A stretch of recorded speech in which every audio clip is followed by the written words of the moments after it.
சக்தி தாமரையுடன் கோயிலுக்கு கிளம்பி விட்டாள். போயிட்டு வரட்டும் என்று கருவிக்கொண்டே இருந்தான்.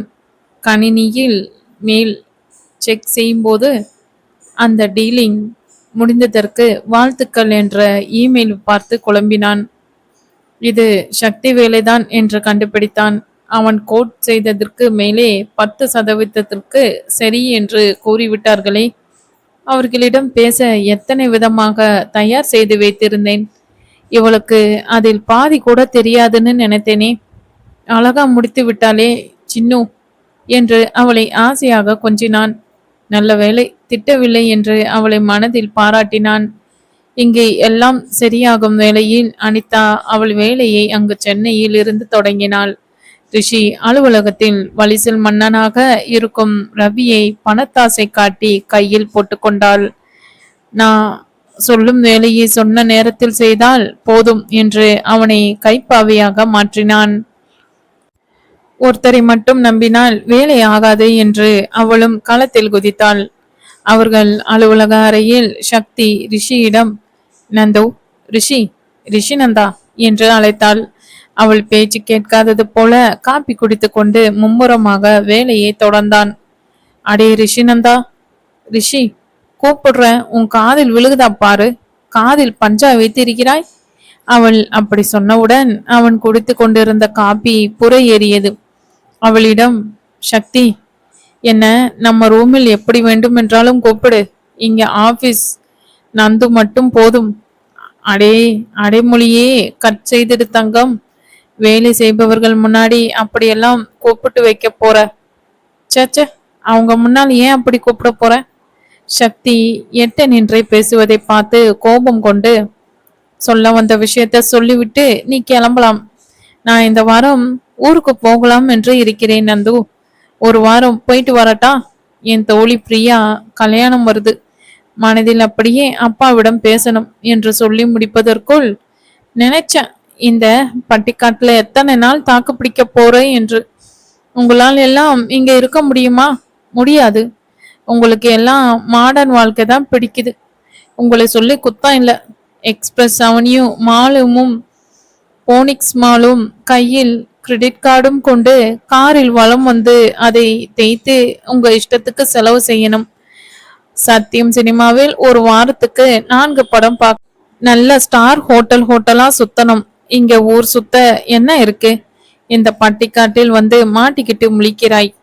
இங்க என்ன சென்னை மாதிரி கடை இருக்கா, பீச் இருக்கா? உனக்கு இங்க எப்படி பொழுது போகும்? அப்பவே நான் அம்மாவிடம் சொன்னேன், இதையெல்லாம் சரிப்பட்டு வராது என்று. அவர்கள்தான் என் தங்கத்தை பத்தி தெரியும், தகரத்தை பத்தியும் தெரியும் என்று என் வாயை அடைத்து விட்டார்கள். அட பாவி, இதுதான் சாக்கு என்று என்னை பற்றி என்னிடமே தகரம்னு சொல்றியா? உனக்கு இதெல்லாம் ஓவரா இல்ல? அப்பவே என்ன கல்யாணம் செய்தால் சரி வராது என்று கண்டுபிடிக்க இவர் பெரிய ஜோசியராக்கும் என்று பொறுமினாள். அவன் பாட்டுக்கு பேசிக்கொண்டே சென்றான். ஊருக்கு போறேன்னு சொன்னதுக்கு இப்படி இவனிடம் பாட்டு கேட்கணுமா? அவன் மனக்குமுறலை எல்லாம் அவளிடம் கொட்டி கொண்டு இருந்தான். தடையில்லாமல் கேட்டுக்கொண்டு இருந்த சக்தி ஒரு கட்டத்துக்கு மேல் பொறுக்க முடியாமல் அவன் அருகில் சென்றாள். நந்து, நந்து என்று அழுந்த கூப்பிட்டு அவன் உதட்டை சிறை செய்தாள். வெகு நேரம் இருவரும் மௌன நிலையில் இருந்தார்கள். மூச்சுக்காக ஏங்கிய பின் தான் அவனை விடுவித்தாள். நான் ஊருக்கும் போகல, எங்கேயும் போகல என்று அவள் கைப்பையை எடுத்துக்கொண்டு வேகமாக வெளியே சென்று விட்டாள். அவள் வெளியே சென்ற பிறகுதான் அவன் சொன்னது எல்லாம் உணர்ந்தான். இவ பாட்டுக்கு ஊருக்குன்னு ஒரு வாரம் போறேன்னு என்னை நினைத்து பார்த்தாளா? இவள் இல்லாமல் நான் என்ன செய்ய சொல்றா? என் அம்முக்குட்டியை எப்படி பிரிந்திருக்க முடியும்? தலையை பிடித்து அமர்ந்து விட்டான். லிங்கம் அவனை அழைத்த பிறகுதான் சுய உணர்வு வந்தான். ஷாலினி, அவள் சுட்டி குழந்தை அதித், நேத்ரா கூட வீட்டிற்கு வந்து இருந்தாள். நேத்ரா செம்ம சுட்டியான குழந்தை. ஒரு நிமிடம் கூட ஒரு இடத்தில் நிற்காமல் ஓடினாள். தருவும் வந்து இருந்தாள். வீடே கலகலப்பாக இருந்தது. ஷாலினி சக்தியை பார்த்து மகிழ்ச்சி அடைந்தாள். ரிஷிக்கு ஏத்த ஜோடி இவளை விட்டு அவள் சின்ன மாமியார் பெண் அனிதா குரங்கை கல்யாணம் செய்ய சொன்னோமே என்று வருத்தம் அடைந்தாள். வீட்டில் ஷாலினி, குழந்தை ஆதித், நேத்ராவுடன் தாரிணி, சக்தி விளையாடி கொண்டு இருந்தார்கள். ரிஷி வண்டியை பார்த்து நேத்ரா மாமா என்று தத்தக்கா பித்தக்கா என்று திண்ணையை பிடித்து நடந்து சென்றது. ஆதிக் ஓடி சென்று அவன் மாமா மீது ஏறிக்கொண்டான். அட வாங்க மருமகனே என்று ஆசையாக தூக்கி கொஞ்சினான். ஒரு கையில் ஆதித், மறு கையில் நேத்ராவை தூக்கி சுத்தினான். அவர்களை கொஞ்சி மகிழ்ந்தான். தாமரை இவனுக்கும் இந்த மாதிரி குழந்தை சீக்கிரம் கிடைக்கணும் என்று வேண்டினாள். சக்தியும் எங்க குழந்தை வந்தாலும் இப்படித்தானே தூக்கி கொஞ்சுவான் என்று அவள் சாயலில் ஒரு குழந்தையை கற்பனை செய்து பார்த்தாள். எல்லாம் அவளால வந்தது. அவளால இன்னும் எங்க வாழ்க்கையில் குழப்பம் என்று அனிதாவை திட்டிக் கொண்டு இருந்தாள். ரிஷி அம்மா காப்பி என்று காரில் அதித்துடன் பேசிக்கொண்டு அமர்ந்து விட்டான். சக்தியை பார்க்கவே ரிஷிக்கு ஒரு மாதிரியாக இருந்தது. அவளும் இவனை கண்டுக்கிற மாதிரி தெரியவில்லை. தாரிணியும் சக்தியும் பக்கத்து வீட்டு குழந்தைகளுடன் கண்ணாமூச்சி விளையாட்டு விளையாடினார்கள். வயசாட்சி என்ற பெயர்தான், விளையாடுற விளையாட்ட பாரு என்று முணுமுணுத்து சென்றான். இதை கேட்ட தாரிணி, ஹே சக்தி, அண்ணா கோமா போறாரு, போய் சமாதானம் செய். சக்தி தாரிணியை முறைத்து, எங்க அண்ணன் திட்டினாலே நான் கவலைப்பட மாட்டேன், உங்க அண்ணன் திட்டினால் எனக்கு என்ன லூசு, நான் விளையாட வரல என்ற தருவிடம் சக்தி கோவமாக, இது எல்லாம் ஓவர் அலம்பல்டி, உங்க அண்ணன் பெரிய ரூல்ஸ் மன்னன், இவரு சொல்றத நான் ஏன் கேட்கணும் என்று பல்லை கடித்து குழந்தைகளுடன் விளையாட்டை தொடர்ந்தாள். ஆதித்துடன் வெளியே வந்த ரிஷி சக்தி கூறினதை கேட்டு, தாரிணி நீ போய் விளையாடு, எனக்கு பூஜை நடக்குது பாரு என்று சிரித்து உள்ளே சென்று விட்டான். ஹே அண்ணா, உனக்கு சக்தியிடம் இத்தனை பயமா என்றபோது ரிஷி, சத்தமா சொல்றாத தரு, அப்புறம் அவளுக்கு தெரிந்து விட போகுது, சும்மாவே என் தலையில் மிளக அரைக்கிறவ இப்படி தெரிந்தால் ஊருக்கே மாவை அரைத்து விடுவாள் என்று நகர்ந்தான். அவர்கள் சிரித்து பேசுவதை பார்த்த சக்தி, இவன் மட்டும் இவன் அக்கா தங்கை கூட இருக்கணும், என் நேரமும் அவர்களுக்கு போன் செய்து வாங்க என்று கூப்பிட வேண்டியது, நான் போறேன்னு சொன்னால் ஏதேதோ பேசி கோபம் அடைய வேண்டியது, இவனை நைட்டு ஒரு கை பார்த்துக்கிறேன். ரிஷி அவன் மனையாளின் கோபத்தை ரசித்து கொண்டு இருந்தான். கோபத்தில் கிரிக்கெட் விளையாடிய சக்தி கண்ணாடி ஜன்னலை உடைத்தாள். சும்மாவே சாமி ஆடுறான், இதில் நானே கண்ணாடியை உடைத்து தூபம் போட்டாச்சு, இனி அவ்வளவுதான், நான் தொலைந்தேன் என்று இரவு வரை அவன் கண்ணில் படாமல் கண்ணாமூச்சி ஆடினாள்.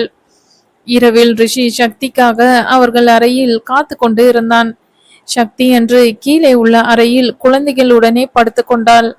எப்பொழுது சண்டை போட்டாலும் சரியா படுக்க வந்துடுவா, இன்னும் கோவமா என்று அப்படியே நந்து அசந்து தூங்கிவிட்டான். நந்து தூங்கின பிறகு அறைக்கு வந்த சக்தி அவனை ஆசை தீர பார்த்து விட்டு சென்றாள். இதை அறியாத நந்து காலையில் கண் விழித்ததும் அவன் அருகில் சக்தியை தேடினான். சக்தி நேற்று இரவு படுக்கவே வரலையா, ரொம்ப திட்டிவிட்டேனோ என்று வருந்தினான். மாலையும் அவனால் அவளை காண முடியவில்லை. அவளுடன் கோயிலுக்கு கடைக்கு என்று மெதுவாக வீடு திரும்பினாள். அவர்கள் கண்ணாமூச்சி ஆட்டம் மேலும் 3 நாளைக்கு தொடர்ந்தது. போன் செய்தாலும் எடுக்க மாட்டேங்கிறா. ரிஷி அவளை காணாமல் பேச முடியாமல் தவித்து விட்டான். குட்டீஸ் கூட சேர்ந்து கொண்டு, என்னை நினைத்தாவது பார்க்கிறாளா, கையில் கிடைக்கட்டும். சக்திக்கு ரிஷியை பார்க்காமல் என்னமோ போல ஆகிவிட்டது. நான் எத்தனை கஷ்டப்படுறேன், அவனும் நானும் நன்றாக படட்டும். பரத் 4 நாளாக போனில் உருகிறது பத்தாதது என்று தாரிணியை காண நேரில் வந்து விட்டான். டே பரத் அண்ணா, இங்க உன் தங்கச்சி ஒருத்தி இருக்கா என்று இந்த 4 மாதத்தில் நினைத்து பார்த்தாயா? உன் பொண்டாட்டி இங்க ஊருக்கு வந்தவுடன் பெட்டியை தூக்கிட்டு வந்துட்ட, நீ செய்யறது சரியே இல்லை. அதை கேட்ட தாரணி சக்தியிடம், நானாவது 2 நாள் வந்திருக்கேன், நீ உன் புருஷனை பிரிந்து இன்னும் அரை நாள் கூட வந்ததில்லை, இப்ப சொல்லு யார் செய்யறது அலம்பல்? எங்களுக்கு கல்யாணம் ஆகி 4 மாதம் ஆயிடுச்சா? ரிஷி வாழ்க்கை முன்பு எப்படி இருந்தாலும் சரி, இப்ப நான் மட்டும்தான் அவனுக்கு பொண்டாட்டி. இனி சண்டையை தவிர்க்கலாம் என்று எண்ணி அவனிடம் சமாதான பறவையை பறக்க விட்டாள். அவனாவது அசைந்து கொடுக்கிறதாவது. அவளை கண்டுக்காமல் அவன் வேலையை செய்தான். ரிஷி மனதில் 5 நாள் என்னிடம் பேசாமல் என்னை காய விட்டா. நான் மட்டும்தான் இவளை எண்ணி ஏங்கி கொண்டு இருக்கிறேன். இவள் பேசினால் உடனே கொஞ்சி பேசிடணுமா? கொஞ்சம் கோபத்தை இழுத்து பிடித்து கொண்டு இருந்தான். ரிஷி வெளியே கிளம்பும்போது அவன் முன் வந்து சாரி என்று பலவிதமாக வருந்தி கூறினாள். அவன் அவளை கண்டுக்காமல் சென்று விட்டான். போனில் பல மெசேஜ் அனுப்பினாள். சக்தி மெசேஜை பார்த்து, இவர்கள் எல்லோரும் நாளை கிளம்பிடுவாங்க, அப்போ உன்னை கண்டுக்கிறேன் செல்லம், அது வரைக்கும் செல்ல சமத்து கட்டையா இரு என்று கொஞ்சி கொண்டான். காலையில் ரிஷி எழுந்து வருவதற்குள் ஷாலினி தாரணி குழந்தைகளுடன் அருவிக்கு சென்று விட்டாள். குழந்தைகளுக்கு நீச்சல் கற்றுக் கொடுக்கிறேன் என்று தண்ணீரில் அளந்து விளையாடினாள். ஷாலினி சக்தியிடம், இன்னும் குழந்தை போல ஆட்டம் போட்டா எப்படி சக்தி? என் மகனுக்கு ஒரு மருமகள் சீக்கிரம் பெத்து கொடு. இதையெல்லாம் முதலில் உங்க தம்பியிடம் சொல்லுங்க என்று எண்ணி ஒன்றும் கூறாமல் விட்டாள். தரு, ஷாலினி, ஆதித், நேத்ரா, நித்யா எல்லோரும் விளையாடி கொண்டு இருந்தார்கள். சக்தி எப்பொழுதும் போல, நான் தண்ணீரில் எத்தனை நேரம் இருக்கிறேன் என்னுங்க, நான் வெளியே வந்த பிறகு உடனே கிளம்பலாம் என்று தண்ணீர் உள்ளே மூச்சு பிடித்து இருந்தாள். தாரணியும் ஷாலினியும் ஏதோ மும்முரமாக பேசிக்கொண்டு இருந்ததனால் சக்தி சொன்னதை முழுதாக கேட்கவில்லை. நேத்ரா அழுகுரல் கேட்டு, ஷாலினி, போகலாம் தரு, ஆடினது பசிக்கும், போகலாம் வா என்ற சக்திக்காக திரும்பும் போது அவளை காணவில்லை. இன்னும் தண்ணீரில் இருக்கிறாளா என்று ஷாலினி வியந்தாள். தாரிணி குட்டி அழுவதைக் கண்டு, அக்கா, இந்த சக்தி பிசாசு எத்தனை தடவை சொன்னாலும் கேட்கறதே இல்லை. இவ தண்ணீரில் இருந்து வெளியே வரும் வரை எனக்கு தான் டென்ஷன். இவளை இப்படியே விட்டு போக வேண்டியதுதான். குழந்தை அழுகிறது கூட இந்த பிசாசுக்கு கேட்கல என்று சக்தியை திட்டிக் கொண்டு இருந்தாள். ஷாலினி, எனக்கு என்னமோ பயமா இருக்கு தரு என்று சக்தி சக்தி என்று கத்த தொடங்கினாள். அண்ணா எப்படிதான் இவ்வளவு சமாளிக்கிறானோ? ஆதித்தும் சேர்ந்து அழ ஆரம்பித்தான். தாரிணி ஷாலினியிடம், நீ போ அக்கா, நான் அவளை இழுத்து கொண்டு வருகிறேன் என்றபோது தூரத்தில் ரிஷி வந்து கொண்டு இருந்தான். ஆதி அவனை பார்த்து மாமா என்று ஓடினான். அச்சோ, இவன் வேற வரா என்று ஷாலினியும் அண்ணா வரா என்று தாரிணியும் ஒரே நேரத்தில் கூறினார்கள். ரிஷிக்கு தூரத்திலிருந்தே சக்தி என்று இருவரும் பல முறை கூப்பிட்டது காதில் விழுந்தது. எப்ப பாரு இவளுக்கு இதே வேலைதான். குட்டி சூரிலிருந்து வந்தால் இவளுடைய வாளு இன்னும் 4 இன்ச்சு அதிகமாகிடுது. என்னை 5 நாளா கண்டுக்கவே இல்லை. படுக்கவாது மேடம் அறைக்கு வருவாங்க, அதற்கும் ரூமுக்கு வரவில்லை. இவளை காணோம் என்று நானே கண்கள் பூத்து வந்திருக்கேன். இவளை எங்கே காணும்? நித்யா, ஷாலினி, தரு மற்றும் குட்டிஸ்தான் இருந்தார்கள். நேத்ரா வேற அழுறா. இன்னும் கிளம்பாமல் என்ன செய்றீங்க என்று கோவமாக அவர்கள் அருகில் சென்றான்.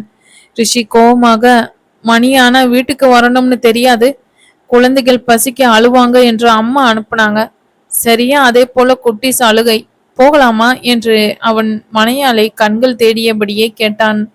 அண்ணா, இன்னும் சக்தி தண்ணீரில் இருந்து வரல. என்ன சொல்ற தரு? எத்தனை நேரமா உள்ள இருக்கா என்ற ரிஷியிடம், அவ 10 நிமிடம் கூட இருப்பா. இவள் விளையாட்டுக்கு அளவே இல்லை.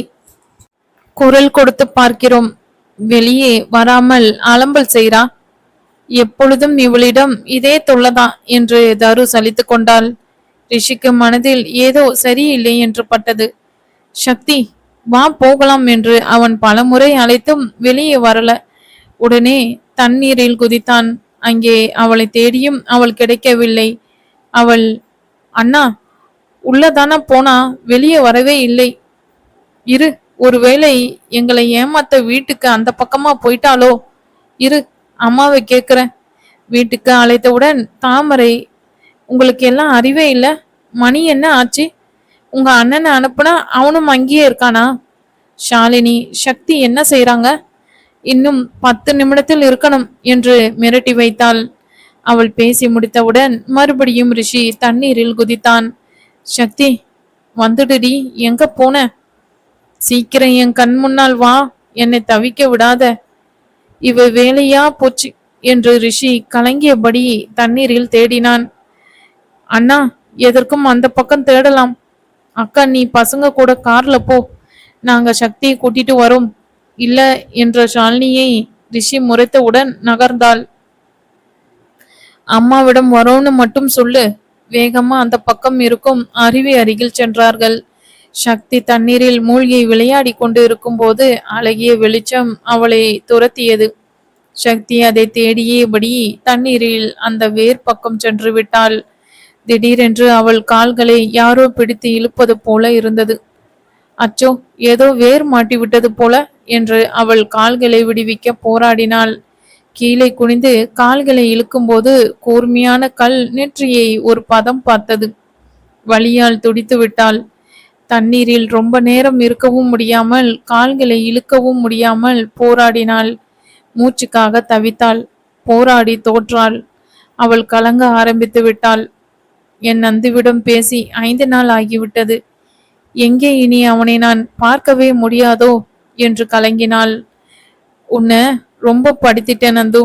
என்னால் உனக்கு நிம்மதியே இல்லை. நான் உன் கூட ரொம்ப நாள் வாழணும் நந்து. போராடி பார்த்து கடைசியில் சக்தி, நான் கூட பயப்படல நந்து. உனக்கு நான் என் சந்தோஷத்தை கொடுக்காம போறேனே. உன்னை ஒரு முறை பார்த்து மன்னிப்பு கேட்கணும் Nandu. Nandu, Nandu, I love you so much என்று கூறியபடியே மயங்கினாள். 10 நிமிட தேடலுக்கு பிறகு சக்தி தண்ணீரின் ஆழத்தில் கால்களில் வேரில் சிக்கினபடி இருப்பதை ரிஷி கண்டுபிடித்தான். ரிஷி அவளை பார்த்தவுடன் பதறினான். நெற்றியிலிருந்து ரத்தம் மடிந்து கொண்டு இருந்தது. வேரிலிருந்து அவனால் அவள் கால்களை விடுவிக்கவே முடியவில்லை. வேகமாக போராடி அவளை மேலே இழுத்து வந்தான். சக்தி பேச்சு மூச்சு இல்லாமல் மயங்கி இருந்தாள். அதை கண்ட தருவும் ரிஷியும் என்ன ஆச்சு, எப்படி அங்க போனா என்று குழம்பினார்கள். சக்தியை அப்படி பார்த்து ரிஷி மூளை மறுத்து போன போல் ஆனது. அண்ணா, அவ எப்பொழுதும் அந்த பக்கம் போகவே மாட்டா. இப்ப அவளுக்கு மூச்சு இருக்கா பாரு என்று கலங்கி அழுதபடியே கூறினாள். தாரிணி துப்பட்டா கொண்டு சக்தி தலையில் கட்டு போட்டான். ரத்தம் நிற்காமல் வழிந்து கொண்டே இருந்தது. ரிஷி அவள் கை கால்களை தேய்த்து விட்டு கன்னத்தில் தட்டி, சக்தி, தயவு செய்து முழித்து பாரடி. என்னுடன் பேசு. இப்படி இருக்காத. நீ இல்லாமல் என்னால மட்டும் இருக்க முடியுமா? நான் உன்னை எப்படியெல்லாம் விரும்புறேன் என்று கதறியபடி அவளை உலுக்கினான். லிங்கம் ஷாலினி மூலமாக விஷயம் கேள்விப்பட்டு ஓடி வந்தார். ரிஷி கலங்கி துடிப்பதைக் கண்டு, ரிஷி சீக்கிரம் தூக்க ஆஸ்பத்திரிக்கு என்று விரைந்தார்கள். ரிஷி அவன் மடியில் அவளை படுக்க வைத்து செயற்கை சுவாசம் அவன் வாய் மூலம் கொடுத்தபடி விரைந்தார்கள். குட்டிமா, முழித்து பாரடி. உன் நந்துவை பாரு. என்னிடம் டே ரிஷி நந்தான்னு கூறி சண்டை போடு குட்டிமா. உன் குறும்பு சிரிப்பால் என்னை கட்டி போடுவாயே, அந்த சிரிப்பு சிரி குட்டிமா. உன்னிடம் நான் சண்டையே போட மாட்டேன். உன்னிடம் எல்லா விஷயத்தையும் சொல்லிடுறேன். நமக்குள் ஈகோ வேண்டாம் செல்லம். 5 நாள் பேசாமல் இருந்ததே அதிகம் செல்லம். நாளைக்கு உனக்கு பெரிய சர்ப்ரைஸ் கொடுக்கலாம்னு நினைத்தேனே. நீ என்னுடன் சமரசமாக பேசும்போதே நான் பேசி இருக்கணும். சக்தி, என்னை மன்னிச்சிடு என்று அவளை பார்த்து மனதில் கதறி துடித்தபடி விரைந்தார்கள். உன் லோட்டஸ் உன்னை எங்க என்று கேட்டால் என்னவென்று சொல்வேன்? நீ இல்லாமல் நான் எப்படி இருப்பேன்? உன்னை இப்படி தொலைச்சிட்டு நிக்கிறேனே. நீ என்னிடம் பத்திரமா வந்துவிடு. உன்னை நான் பூ போல் பார்த்துக்கிறேன். உன்னை பார்த்ததிலிருந்து நான் சந்தோஷமா இருக்கேன். இந்த சந்தோஷத்தை பறிச்சிடாத குட்டிமா. ஒரு தடவை கண் விழித்து பாருடி. என்னை பயப்படுத்தாத. உன் நந்து உனக்காக துடிக்கிறது கேக்குதா? ரிஷி கலங்குவதை பார்த்து, அண்ணா, அவளுக்கு ஒன்றும் ஆகாது. உன்னை விட்டு கண்டிப்பா எங்கேயும் போக மாட்டான். நான் அவளை ஊருக்கு வர சொன்னாலே என் நந்துக்கு போர் அடிக்கும் தரு. நான் வரல, வந்தால் அவருடன் வரேன் என்றுதான் கூறுவாள். அத்தை கூட எத்தனோ முறை கூப்பிட்டு உனக்காக வரலன்னு சொல்லிட்டா. நீ கவலைப்படாத. தாரிணி அவனை தேற்றக்கூடிய சொற்களால் மேலும் நொந்தான். சக்தி, நீ ஊருக்கு போறன்னு சொன்னவுடன் உன்னை நான் அனுப்பி இருக்கணுமோ? அங்க போய் இருந்தால் இந்த பிரச்சனை வந்திருக்காதோ? உனக்கு ஏதோ ஆச்சு என்றால் கண்டிப்பா நான் உயிருடனே இருக்க மாட்டேன்டி. என்னால தானே உனக்கு இப்படி ஆச்சு சக்தி என்று உடைந்தான். சக்தி நிலையை கண்டு லிங்கமே பதறிவிட்டு இருந்தார். மேலும் கலவரப்படுத்த விரும்பாமல் வேகமாக வண்டியை ஓட்டினார். பார்க்கலாம் விதி என்ன எழுதியிருக்கிறது